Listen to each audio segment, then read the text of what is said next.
Zachary, thank you so much for embarrassing me. I put the coffee heavily on the table. Zachary slowly took off his sunglasses and looked up at me with an innocent face. Stop pretending to be pitiful. Do you know how ashamed I was when that delivery guy called me in front of everyone in the dressing room? So you are Zachary's honey? A faint smile on the corner of his mouth slowly turned into a chuckle. In the end, he collapsed on the sofa and trembled with laughter. Stop laughing. I picked up a pillow and threw it at him. Zachary caught the pillow and put it behind his back. You can let the delivery boy put the coffee at the door. I had my phone muted during working hours. Besides, I had no idea you ordered me coffee. I complained angrily. I just bought you a shirt as a birthday gift out of kindness. Maybe I should just give it to a homeless man now. Hey, don't do that. Zachary quickly got up from the sofa and pulled me back. Are you mad at me? I shook off his hand and walked out of the door. How about this? You order takeout for me, too, and leave the name Ava's hubby. I'll let the delivery guy wait and call this name in the television studio for half an hour before I get it. He clasped my hand and placed his mobile phone in my palm. I laughed with rage. I stuffed the phone into his hand and said, "Don't try to take advantage of me, Zachary. Our marriage is not real." After that, I stormed out of the dressing room without looking back. Just as I had pushed the door open, I met Timothy, who was about to return to his dressing room. Ava? With this, I could no longer pretend I didn't know Timothy. Before I could think of what to reply, Timothy asked, "Why did you come out of Zachary's dressing room looking like a thundercloud?" The polite smile I had faked froze on my face, and I couldn't say a word. Suddenly, a man's hand stretched out from behind with a piece of paper and said, "The signature is done." Timothy was stunned as his face darkened. "So you're a fan too, Ava?" I glanced at the paper. There was no signature on it at all. Instead, it wrote, "You're welcome." Yes, because my husband shares the same name as Mr. J. I came here for an autograph. Timothy, is your dressing room right next to his? I nodded to him with faint alienation. Behind me,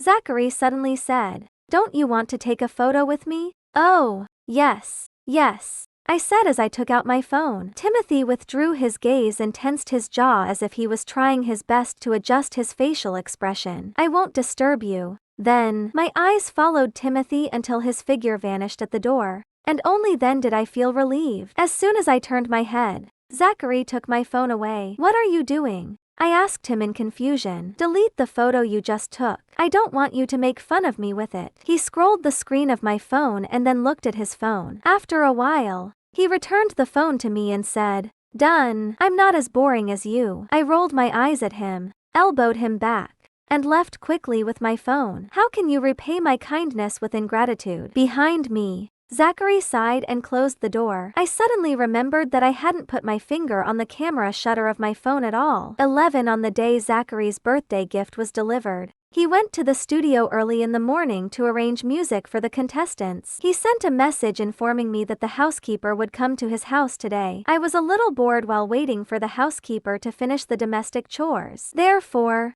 I couldn't help but click on the online video platform. I could make some memes with screenshots of Zachary on the show to tease him. However, as soon as I entered the talent show column, I found that the latest episode's extended version for VIPs had been uploaded, of which the cover was a photo of Zachary raising his t-shirt to wipe his sweat, revealing a part of his ab line. The title was, "With the power outage during recording, contestants and judges sweat profusely." I stared at the cover and began to laugh wildly. The program crew was so crazy that they even used Zachary's appearance to attract audiences. I couldn't wait to see Zachary rage after he knew about it. I had to admit that the cover was quite tempting. I clicked on the episode and paid for the VIP membership. I was in such a hurry that I accidentally used Zachary's debit card. This debit card was given to me by Zachary's mother the day I got the marriage certificate with Zachary. She urged me to link the card to my account. I returned the card to Zachary when his mother passed away,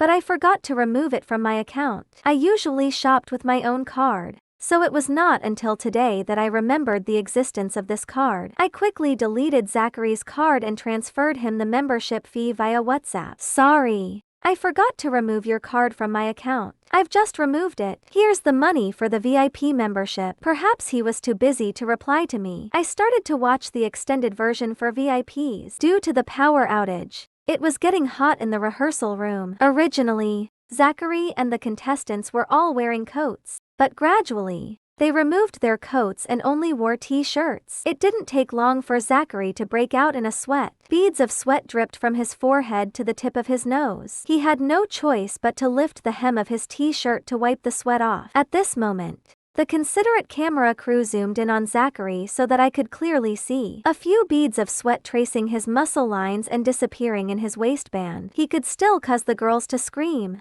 just like he had done in a high school basketball competition. In the show, Zachary seemed to have returned to the energetic boy at high school. Perhaps because we saw each other every day, I hardly noticed his charms. But today, when I looked at him through the screen, I had to admit that Zachary was quite attractive. I couldn't help but finish watching the whole episode. I was so focused that I even failed to notice Zachary come back. Why are you so engrossed in it?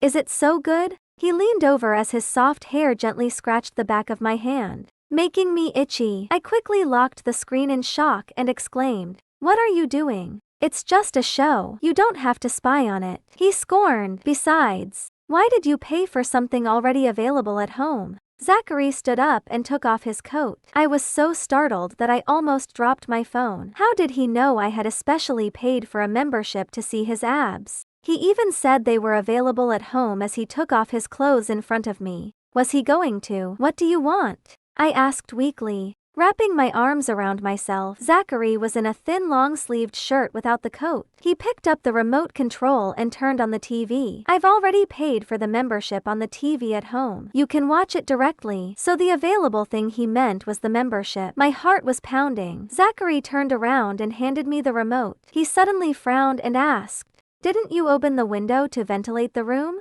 Huh? I was confused again. Zachary shook his head with a faint smile as he walked toward the window and said, "Look at your red cheeks." So I touched my face, only to find that it was burning. I thought Jalen would not come to see me again, so I was surprised when he came again 2 days later and even brought lunch for me. Whenever I saw him, I would be reminded of what happened at home that day. Even though he did not do it intentionally, I lost the child because of him. Grandpa knows about this and has already taught me a lesson. I know you don't wish to see me or listen to me, Roxanne, but I still want to apologize. I'm truly sorry about the baby. I could not figure out why he kept coming over to say that. Shouldn't he be celebrating with Simone now that my baby was gone? Why must he come to the hospital to worsen my mood? He opened the lunchbox and brought out the food inside. I took a look at the food that he had probably gotten someone to prepare. There were mushroom soup, honey-glazed ribs, and fish. Unfortunately, none of them was my favorite. I often made honey-glazed ribs and grilled fish during our 3 years of marriage, not because they were my favorites, but because they were his. As for the mushroom soup, I disliked morel mushrooms, but there were some in the soup. "I want to make it up to you, Roxanne. Could you give me a chance to do that?"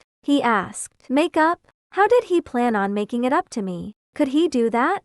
Take it back. Spencer will bring me food in a bit. As soon as my words fell, Spencer pushed the door open and came in. "You must be starving, Roxy," Spencer said. However, his face darkened as soon as he saw Jalen. "What are you doing here?" he snapped. He came over, moved the things Jalen had brought to the side, placed the food he had brought on the table, and opened them one by one. "Guess what I brought you today? You can't eat greasy food since you just recovered. Cece specially prepared your favorite pumpkin risotto and ham and cheese omelet before going out." After saying that, he glanced at the food Jalen had brought and snorted. "I'm impressed, Jalen. Roxy would find none of the things you brought acceptable to her taste. She doesn't like to eat honey-glazed ribs, fish, and morel mushrooms. You'd better take your things and get out right now. Otherwise, I'll beat you to the ground." Spencer had already beaten Jalen up outside the ward that day. I could hear it from inside the room,